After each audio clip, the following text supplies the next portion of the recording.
Caroline. I'm from APRA AMCOS. Hopefully you can see that on the screen. And I'm joined by my wonderful colleague, Nikki Tuckwell. This is our insights session and we're talking about what's new at APRA AMCOS. Let's get started. I would like to begin proceedings by acknowledging the traditional custodians of the land that I am coming to you from, and that's the Wandjera people. I'd like to pay my respects to elders past and present, and also extend that acknowledgement to any First Nations people joining us tonight. Thank you for being here, and I'd like to shout out to wherever it is that you're coming from, to around Australia, over to our friends over in Aotearoa, and perhaps anywhere else around the world. Lovely to have you join us. Now, for those of you who've not come to an APRA AMCOS Insights session before, these are usually aimed at our members, where we can talk to you about a topic that we think you might want to know about. They're things that people ask us a lot about.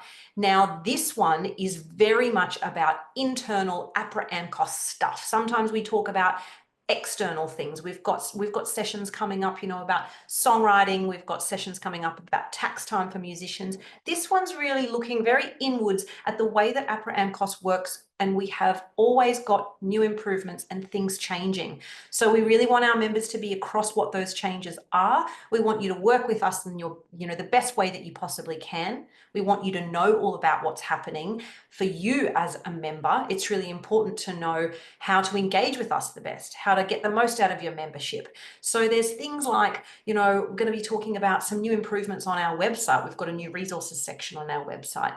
Lots of new improvements in the member portal. Nikki will be taking you through, she'll be screen sharing and walking you through a presentation, and then showing you inside things like the member portal and how you can use it. So it'll be a good step-by-step guide about how best to get the most out of your membership and doing all that great admin that we need you to do as an APRA AMCOS member. I know it's not everyone's favorite thing in the world, admin, but it's definitely necessary. So what I'm going to do is hand you over to Nikki in a moment, and she'll talk you through that presentation, do a bit of screen sharing, lots of chatting about what you need to know. And what we want you to do is ask us questions. And the way you do that is to pop it in the Q&A. At the bottom of your screen, you will see the Q&A button. You can type in your questions and we will do our best to answer them. I will say that if you do have a question that's very specific to you, so it might be about, a specific song or the way that it's being played and where your royalties are, those sorts of questions, we want to help you, but it's probably not the right environment here where we'll be able to delve into those specifics. So if you've got some broad questions about the way this all works, chuck it in the Q&A. Anything really specific to you, I would suggest sending us an email, and we'll of course have that information up on the screen for you so you know where to contact. I'll do my best in the background to answer those questions in written form while Nikki's presenting. And then at the end, we'll leave time to have a bit more of a conversation if there's some of those more complex questions that require a bit of conversation. But I would say maybe hold off on asking some of those questions for a little while, because chances are Nikki might get to it. She's going to be covering a lot in this session. We'll see. So on that note, Nikki, I am going to hand over to you. Excellent. Thank you so much, Caroline, and thank you to everyone who is here this evening. We've got a little smaller group than usual, but that's kind of nice because it means you really can interact with Caroline and I and make it a bit more personal. So let's dive in. Lots of new things have taken place at APRA AMCOS over the last 6 months. We've made loads of improvements. We're very excited about them, so we wanted to share that excitement with you as well. This is a little overview of what we're looking at tonight. So firstly, as Caroline mentioned, the resources sections that have just been added to both the Australian and NZ websites. The resources you can find in your member portal, we're going to have a look at that. And then some of the new portal features. So we have AMCOS royalties online. This is huge. I will delve into that, but that's a new improvement we're very excited about. We've now also got your promoted concerts and events set lists that can be submitted via the portal, and overseas performances can be submitted as well. This has all previously been done by very clunky online kind of Excel sheets and forms. So we're pretty excited to see it all now coming through in your portal. The interface looks amazing. And then I've just added a little bit about multi-factor authentication. Some of you may already have this up and running. Some of you might have been tripping over it a little, seen it and been dismissing it as not yet. So I just wanted to mention that as well. So let's dive right in. This new resources section. We have been developing this for quite some time, and the idea is that we're trying to give everybody, both our members and the general public, a place that they can go to on our website to get answers to all kinds of topics. We get asked about everything, but we're trying to make this a really useful area. As you can see, we've divided it up into categories. Member tools, so things that are going to benefit you directly, like guides to understanding splits and navigating your earnings insights area using your APRA AMCOS app. Sections on getting paid. So this is tips on how we make payments, how to submit performance reports, those overseas performance reports. You've got a lot of guides and information to make sure you're really understanding how things work from an APRA AMCOS perspective. Then you've got things that are a little more outward facing. So when it comes to your music practice, sampling, how to get permission to use other people's music, producers. We get a lot of questions from producers who are unsure whether they should be APRA AMCOS members, because can be some confusion over whether they have contributed to the actual composition or whether they've contributed purely to the sound recording. And we'll mention another insight session about that coming up later too with MPEG, the Music Producers Guild of Australia. Then you've got your industry advice and a whole section that's there for our publisher members as well, because APRA AMCOS does have publisher members. If you were to sign to a publisher, you wouldn't have to cancel your APRA AMCOS membership. It simply changes the way that we pay you. We would start to pay some of your royalties to your publisher, who would pass them along to you. So, resources.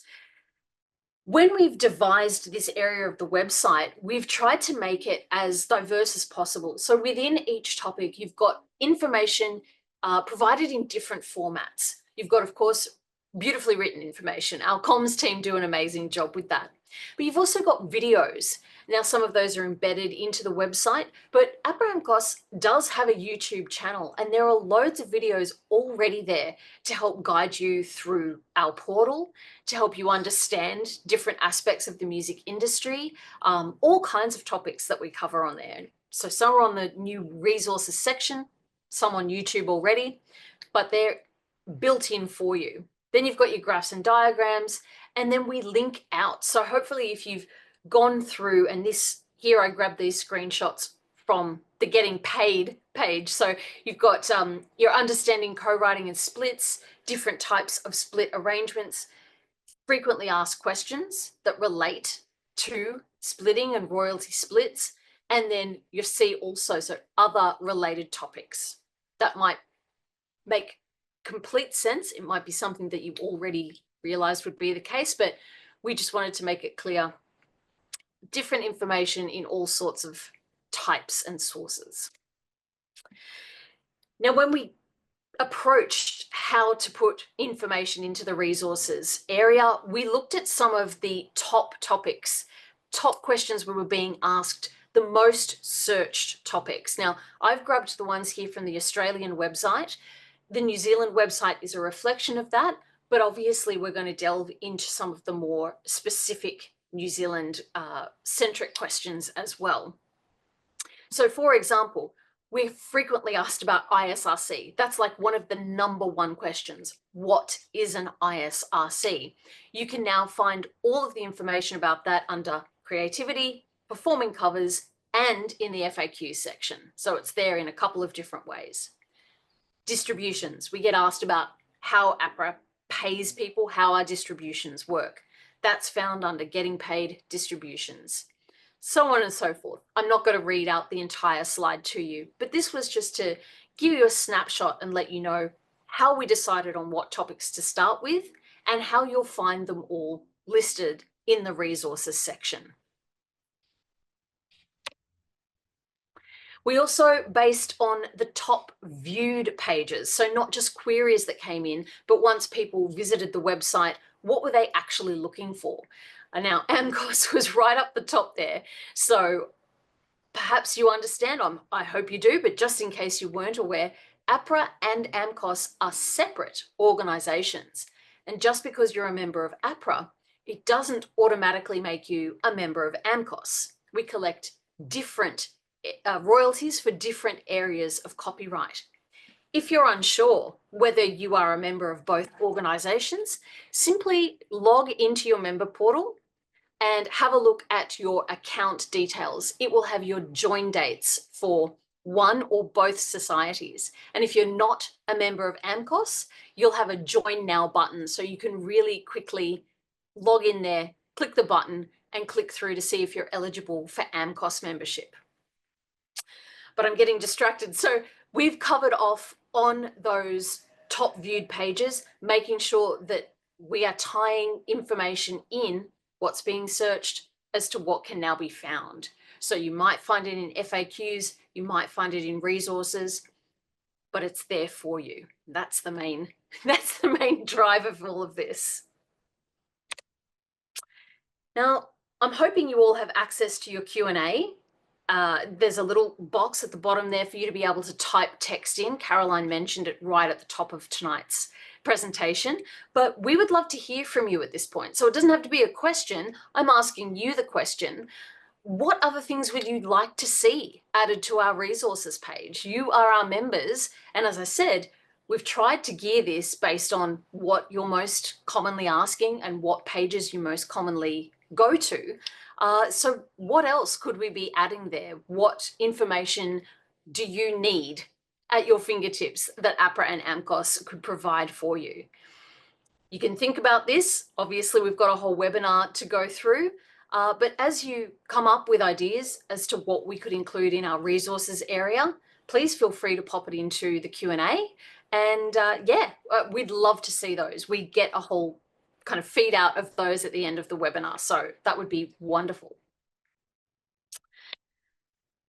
Now, did you know there's actually even more information for you as members in your member portal? So separately to what you can find on our website, we've actually taken a range of topics that pertain specifically to members and embedded them in the portal for you to find. So when you log in, I've taken a little screenshot there of my account. You can see the little question mark icon. That's your help icon. And if you click on that, you'll open up the Help Center. Now, obviously, we've prompted you with a few things you might like to take a look at, but you can search the Help Center for any topics that you're specifically looking for. Here you can see I've clicked on tutorials and I've brought up a whole list of tutorials that we have already built in to the portal for you. So if you need to know how to register a work, if you need to know how to submit performance reports, if you're not sure how to generate a payment summary, there's actually a little tutorial built in to your writer portal for you. And I think I have a demo of that on the next slide. So it literally looks like this. You can click through at your own pace. It's a step-by-step. This one is how to register a song. You can also step back. So if you missed a step, you can go to the back button, make sure you understood the information, and then click forward again. And when you've got it, click got it, and you're done. So these are all there. They're already accessible for you just by logging in online or even in the app. Which brings us to the new things that we've added to the app and to the portal. So as I mentioned, AMCOS royalties. We are truly excited about this. Some of you might have been members long enough to remember that it was only maybe 5 to 6 years ago, your AMCOS royalty statements were printed out and sent to you in the mail. It really wasn't that long ago. And then we managed to be able to scan them to PDF and email them to you, but they were still separate. You were sent a separate email. So now, finally, after years of being asked for it, and trust us, years of wanting to deliver it, your AMCOS royalty statements and remittance advice is available in the portal. As I mentioned already, overseas performance reports, your DE or directly distributable events like performances at festivals and promoted concerts, and the multi-factor identification, all now there in the portal for you. When you log in, it looks very much the same, but don't be fooled. Just under these old faithful icons, we have the brand new features for you. So, for example, latest payments. If you were to click on View Royalties, you will find that under Royalties and Payments, you have the ability to now filter, and I'm going to hop out of here and hop in to the portal so I can actually show you. View Royalties, here we go. Down here, all distributions. You have a choice of 4 distributions. If I click here, I can see APRA or AMCOS. Obviously, I can have them all displayed, or I can unselect and just go AMCOS, or AMCOS for 2 countries, or AMCOS for just 1 country. So I can filter based on that already.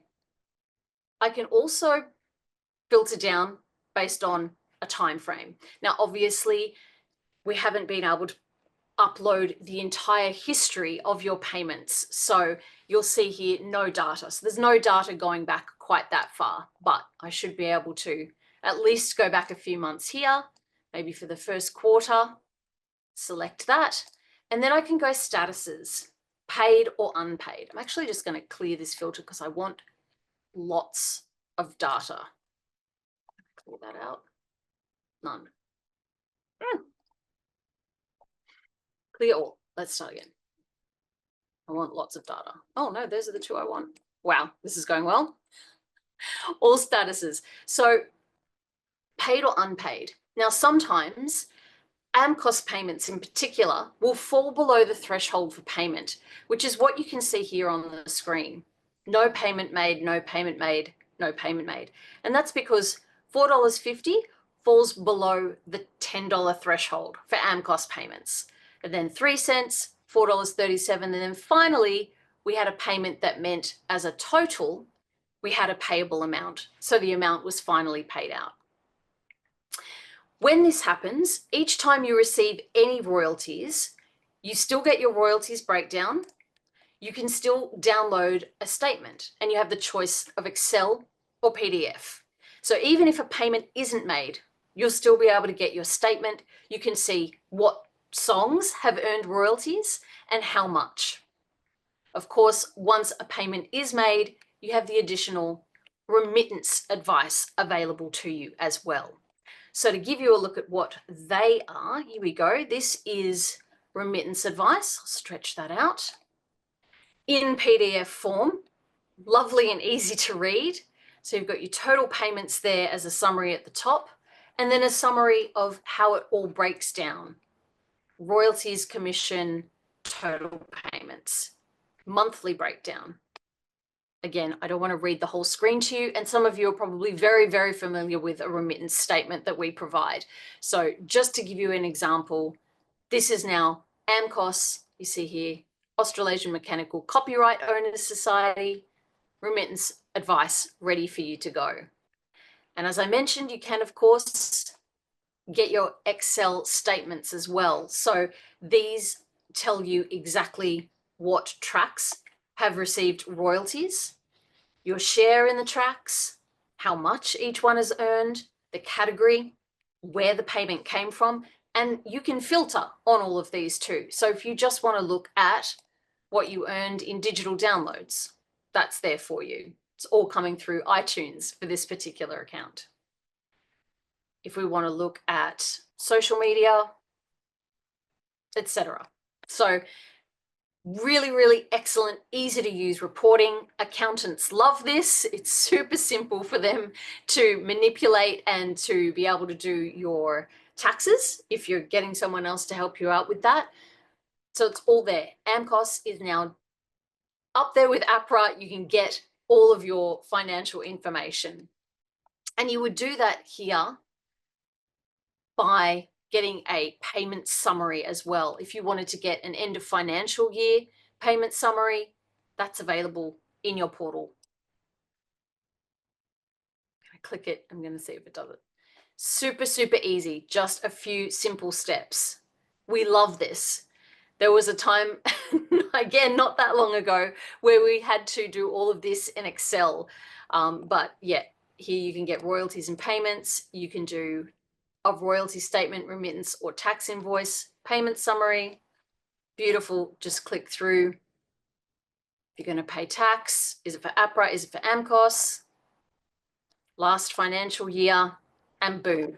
That will make you a financial year summary of everything that you earned, breakdown of your taxes, and it's truly that simple. It's really, really easy. So I hope you're as happy with that improvement in the portal as we are. Shall we move along to performance reports? I think so. I think so. So I'm going to switch out of that one account and over into this one. You'll find your performance reports under submissions, whichever way you get to it. This is the same. It's all going to end up going to the same place. Submit a live performance. Now, here's the difference that has just been built in, this little overseas tab here. So we're going live in person, we're going overseas. Immediately you start to see some little caveats and warnings and things like that. Now, APRA can collect for you globally. When you join APRA and AMCOS, you're assigning your rights to us for the world so that we're able to go ahead and do that for you. We work with other affiliate performing right organizations around the world to do this, 91 of them actually. But it does mean that we rely on them and we're subject to their practices and their terms and conditions when it comes to collecting royalties. So occasionally there may be some territories we can't claim money through, or there might be conditions as to how they pay out live performance royalties. You will see as you go through the steps with this, the conditions that apply, if they do apply. You can always check at any point on our website, and I will give you the address to do so, exactly which countries we have agreements with. So if you're performing in some more out of the way places, you can have a look and make sure we're able to retrieve your royalties for that.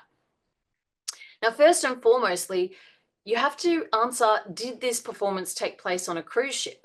We will come back to cruise ships, but let's go with no. Right up the top here, we've got the countries where most APRA members are doing their performances. So the first one I'm going to go with is the UK. Once you click there, we can see here the deadline for these performances is 12 months from the performance date. So you've got a year. Once you've performed, you've still got a year to get your submission in. However, we recommend submitting within 10 months. The sooner the better. We have a very small international team and they're dealing with all of the overseas performance reports. So please let them do the job for you and help them out by getting your performance reports in ASAP. The next thing you're going to do is choose the event type. So single essentially means that it's your show. Perhaps you've organized your own tour throughout London and surrounds. You've played a whole bunch of clubs and local pubs and small venues, whatever it might be, but it's really just you. You might have some support acts, but it's mostly you doing the work. Click single and fill in the details. This is going to be very, very similar to filling in your regular live performance report, exactly as if you were performing here within Australia or New Zealand. You do need to fill in the performance venue address, the type of performance, again, exactly as if you were doing it here, and then add your set list. And again, as you would anywhere, you can save your set list and add that. You can search other writers' works and add that. You can search your own works. You can do it by clicking the individual ones you want to add. You can grab a whole set list, add that. You can remove any tracks that you didn't happen to perform that night. You can add a cover song if you did one that night. Whatever you ended up playing, throw it in there on your set list. Then you're going to need some supporting evidence. Most of our affiliates overseas will require some kind of evidence that the show went ahead in order to process your claim. And you can see the list there on screen. Things like flyers, ticket stubs, and advertisements, things like that. You'll notice that invoices are not accepted unless you have other forms of evidence. Attach your files. Photographs are fine. So if you're just using your phone and you take a photo of the ticket stubs or a photo of the poster, that's absolutely fine. You can upload that. And then you're going to hit submit. And it goes straight through. It goes to our international team. They can start processing that. You'll also notice here, you can save your progress. So if you get to the supporting evidence step and you haven't got enough evidence, or you haven't grabbed a photo of that poster for the tour, you've got time, save your draft, go away, get the evidence you need and come back to it. Obviously within the 12-month time frame. So that's the form as it stands for the UK, Germany, pretty much any country that falls under here, under this long, long list of countries. The one that is a little bit different is the USA. But before I move on to that, I will just show you a quick difference if you were to click tour or if you were to click festival. And it's basically just asking for a little more information.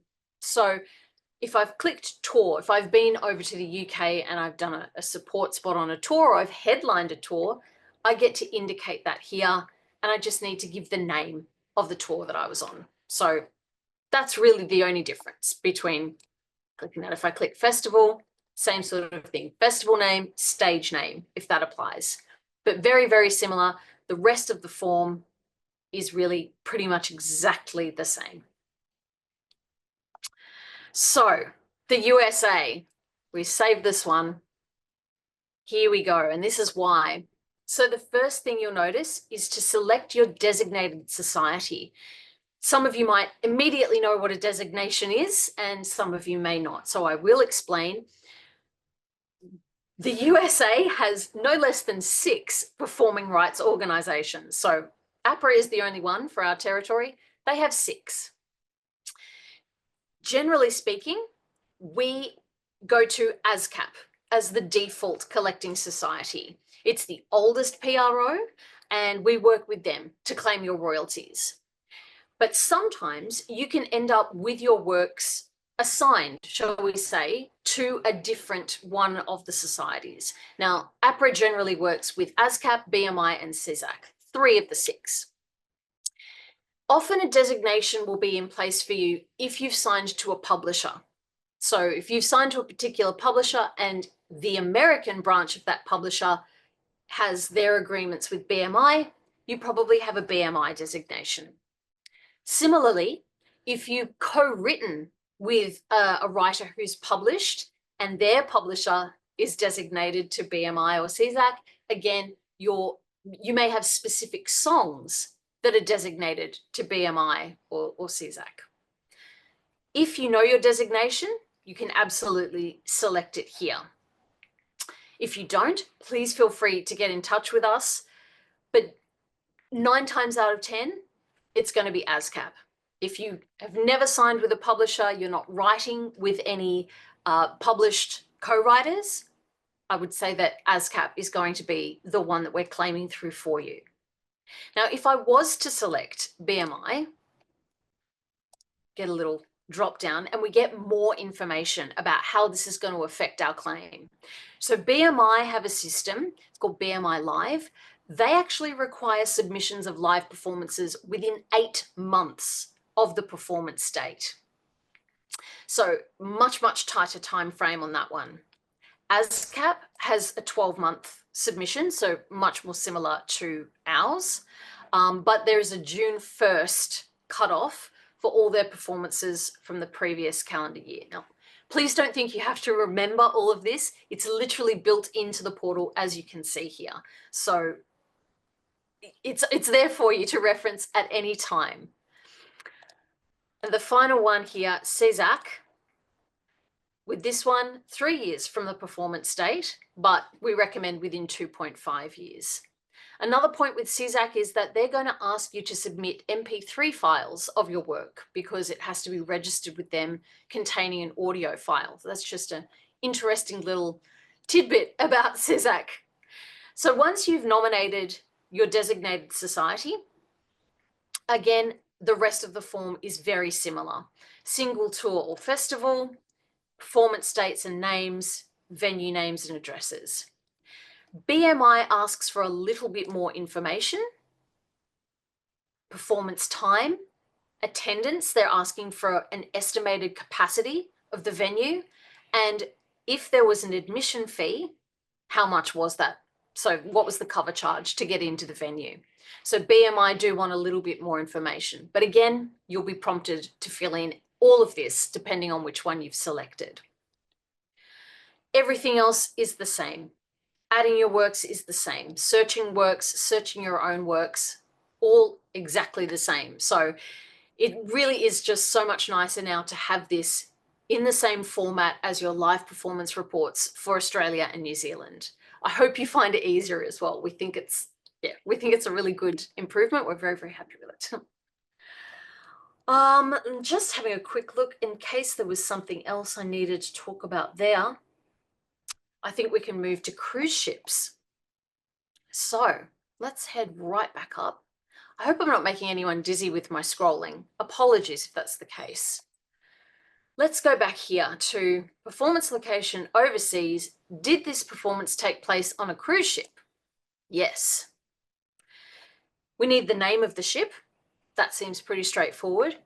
We need the country that the ship is registered to. And that is also called a flag state, because wherever the ship is registered is actually the country that we'll go to make your claims. So there can be some cases where, particularly with ships that sail out of America, they're not necessarily registered in America. They might be registered to Barbados or something, for example.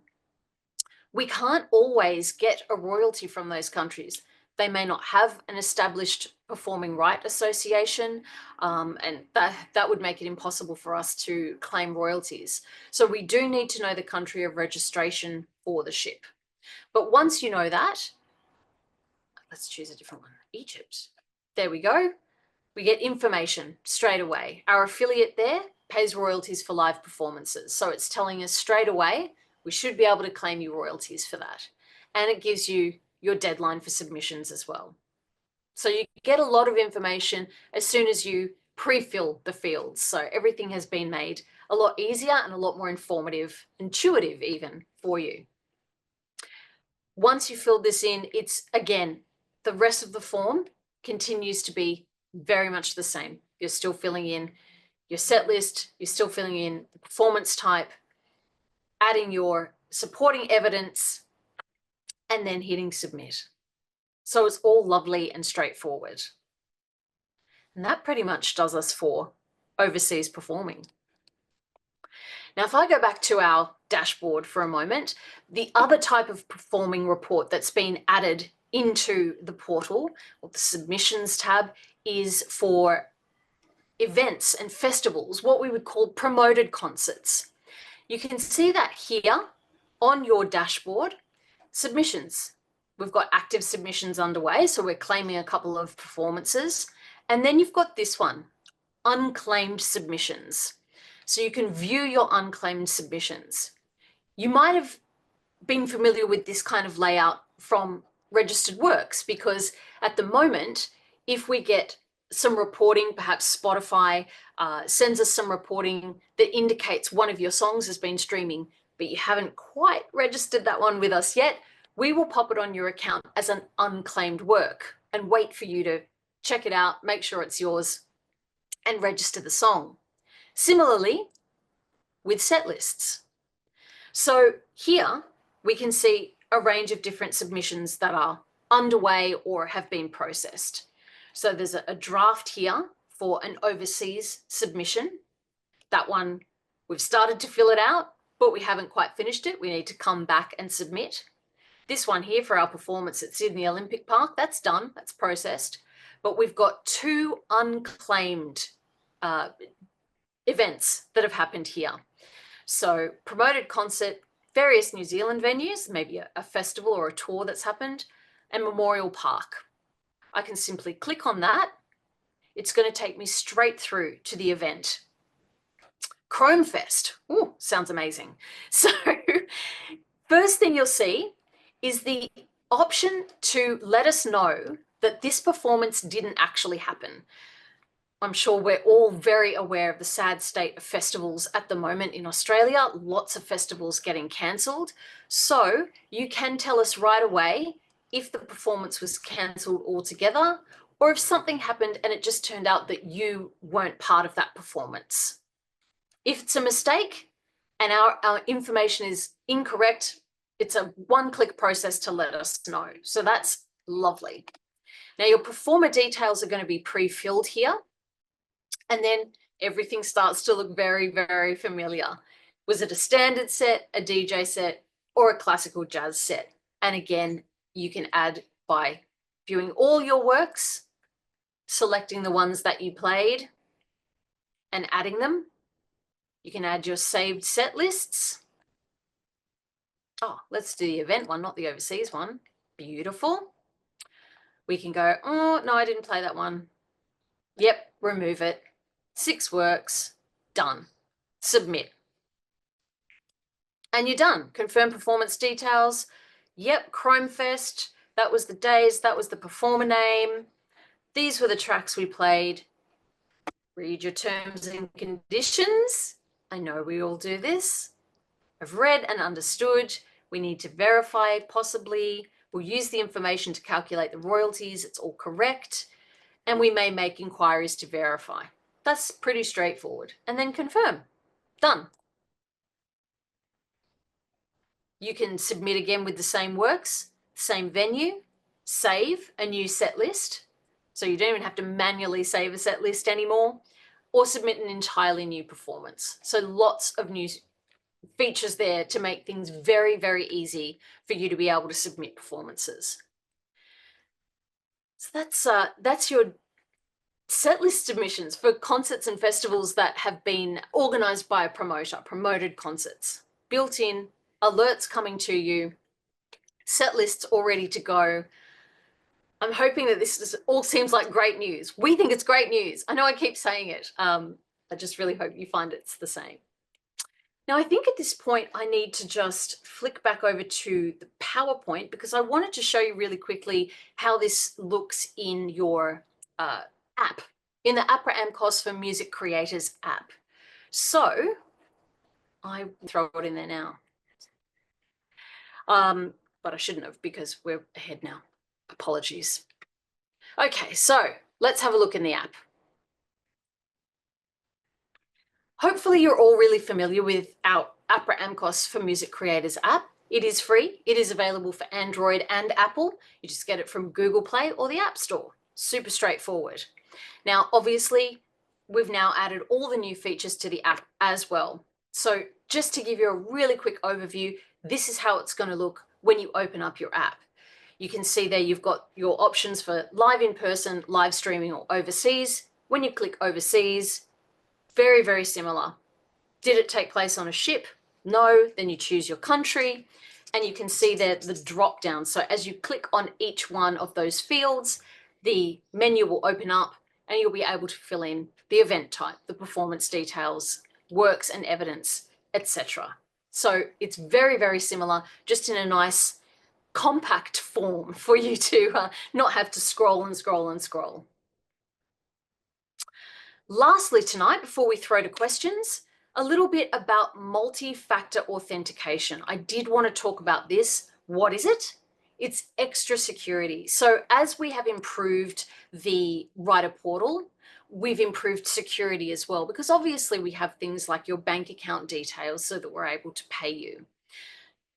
There's no question in my mind that you've come across this on multiple other websites and apps. It's basically where you go to log in and then you're like texted a code that you have to type in as well before you're allowed to access your account. Or you can use an authenticator app. That's another way of doing it too. So it's a separate app that works in combination with ours. You only would be asked to do this in these situations here where you've previously logged out, you've actually signed out of the app, when you're using a new device to log into your APRA AMCOS membership, or where you're logging in on a new browser. So you usually use Chrome, but for some reason you've switched to Edge. That's the only times you're going to have to do the two-factor authentication. So it's nice and easy to set up. As I say, you can use an app or have a code texted to you. So nice and straightforward. That brings us to the end, but I did want to mention, and apologies, because I can't see my notes right now. We have recently found that there's been a little bit of difficulty with the multi-factor authentication. It's turned out some of the SMS messages are going to people's spam, funnily enough. If you have found that's the problem, then we've been advised Android users should check their Messages app. There's a 3-dot menu in the top right corner, and they can select spam and blocked to see if the text messages are going there.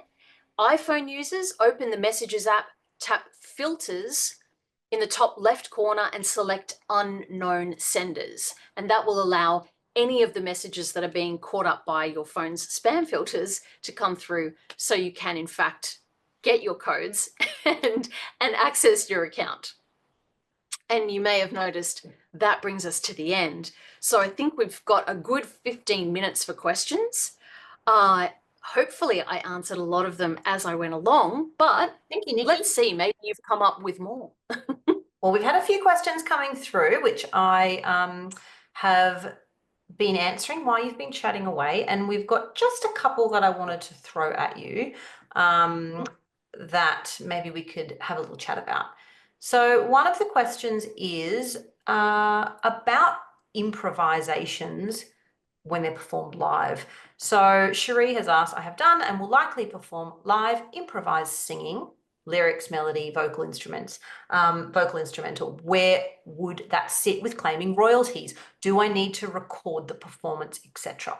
So can we just talk a little minute, because that's a question we do get quite a bit about live improvised performances. We do. And Cherie, you are absolutely heading in the right direction there. Yes. So you can still claim an improvised performance. But the key to remember is that you are claiming for your copyright works. And a work is only protected by copyright when it is recorded in some tangible way. So that can be written down, it can be scores, and it can be lyrics and chord charts and things, or it can be actual recordings. Now, an improvised work, obviously you haven't pre-written it, so that recording that you make of the live performance, that's where you're going to get copyright protection, and that's what would allow you to claim the work from us. I'm on mute. Great. Thank you, Nikki. Another question is, why are standard and jazz classical separate tabs? Another excellent question. Thank you, Cherie. It's because we use a point system to allocate, excuse me. I have a very unhappy puppy right here. We have a points system that is allocating the amount of royalties in a work. So a standard kind of work is allocated 12 points. This is getting into quite a bit. Generally speaking, that's your average song. So we've identified that obviously your punk rock bands that play 1-minute wonders, they're going to end up with a lot more royalties for playing a 60-minute set than a jazz or classical performance where the pieces themselves could go for 20 minutes, could go for half an hour. It wouldn't be fair to only pay for 2 works to the classical writer and 40 works to the punk writers. Therefore, we do have a time-based, a duration-based system for jazz and classical pieces. So when you register your jazz and classical works, once you're actually going to enter the time, you enter the duration. So when you're claiming your live performances of that work, we've got the duration there. You're able to add the duration to your performance report, and you therefore get paid based on that duration. Does that make sense? That makes perfect sense. You're doing very well having to handle a little puppy dog and talk. I'm glad that he managed to make an appearance. Oh, he did, yes. That's the end of our questions. Does anybody else have anything they want to pop in there? Thank you, Cherie. We're glad you asked as well. It sounds like that might be the one for you, Cherie. Yeah. I think if anybody else has any questions, please pop it in there. Otherwise, it looks like we can get a little bit of time back from our night. Also, as Nikki mentioned in that presentation, we really do want your feedback on any of those topics that you think we should cover in the resources section. And I think what might help is if you go and have a look at the resources section, check it out, and afterwards you might start to think about it. So over the next, little while, if you have ideas that come to you, we would really like to hear from you. So I think the best thing to do would be to pop it in an email, send it through, give us your thoughts and ideas, quite seriously. Yes, indeed. That would be wonderful, please. I am just also going to pop in there the overseas performance reports information. That goes into a lot of detail about which societies require what kinds of information and submission deadlines and that sort of thing. So yeah, highly recommend reading that article as well. Fabulous, thank you. And I popped into that chat too the link to the Insights tax time tips that we have coming up in June. So quite a lot of what you covered in that session before, Nikki was talking about tax related stuff. And so we had a couple of questions about that. So if anybody is interested in coming along to that event, I've just popped that in the chat before as well. And there's the one for producers as well that's coming up. That's a really good point. Yes. So what I might do, let me find some links to that and I will pop it in the chat for all of our upcoming Insights sessions. So our next one that we have is on, Nikki, off the top of your head, can you think of what date we've got Liz coming? Let me find. I can. Oh, well, I can't think of it off the top of my head, but I can tell you exactly when it is. So our next one is going to be on the 23rd of April. That's with Liz Stringer. It's about finding your voice as a creative. And then the 14th of May is the one that is, in partnership with MPEG. So we've got Kurt Luthi, who's the executive director of MPEG, presenting that one. And finally, yeah, the tax time tips on June the 10th. Wonderful. Just noticing a couple of other questions that have popped in. So while you're finding the link, Caroline, I'll jump on those. That'd be great. Someone has asked, please explain the map system for identifying where a song was played, i.e. more than just a dot. I have to guess that you're talking about when you're in your portal and you're looking at earnings insights, but I'm not entirely sure what map you're after. We're basing that information on where your royalties are coming in from. So if one of our affiliates overseas has sent us royalties, like Sweden or the UK or France, that's where we're getting that information from. So I hope that was sort of what you were getting at. And then we've got another question here. When an artist is, so it's somewhere in Ireland. We may not be able to give you more specifics than it's coming from Ireland because it's literally just coming to us through the Irish Society. So they wouldn't be giving us like pinpoint information as to what city it's coming from. Similarly, we don't really provide you with that, was your song played in Sydney or Melbourne or, but yes, that's how we know. And sorry, the next question. When an artist is featured on a song owned by an artist who is not a member of APRA AMCOS, can APRA AMCOS get royalties to its member from that song? I have a feeling we may be talking about a recording versus the copyright in the words and the music here.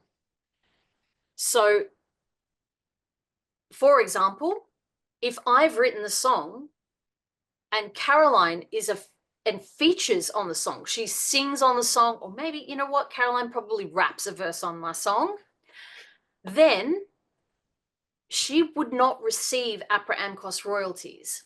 She's performed on the recording of the song, but I'm the person who wrote it. So the APRA AMCOS royalties would come to me as the songwriter. Caroline may receive some royalties from any use of the sound recording. Now that's likely as a featured artist to go through the PPCA here in Australia. So if I've understood your question correctly, I'd have a look at membership with the PPCA, Phonographic Performance Company of Australia, because they pay people who are involved with the recording as opposed to the songwriting. I hope that makes sense. I'm just wondering if, looking at that question, I'm just wondering if we're not, maybe I'm just wondering if the term artist has been used, but we're talking about another songwriter, then it would just be that. Yeah, let me just read that again. Oh, if we're just talking about you worked with an international co-writer. Which someone did ask about before, yes. And so maybe that could be it. And if someone isn't a member of APRA AMCOS, but they're a member of another society overseas, give them you can share IPI numbers and information. They register with their society, you register with your society, which is us. If they are local, but they're just not a member of APRA AMCOS yet, put all their details on your song registration and tell them to join. We can't pay them until they become a member, but we'll hold on to that money until they join. Hopefully that somehow answers the question. I feel like we covered all the all the options. So all the options. I think that's Beautiful. it for all of our questions. So thank you, everyone. Thank you, Nikki, as usual. Excellent presentation. Really appreciate it. Puppy dogs and all. Thanks, everyone, for coming along. We appreciate your time and attention. And hopefully we will see you again soon in one of our other webinars coming up. And on that note, enjoy your evening, everyone. Thank you.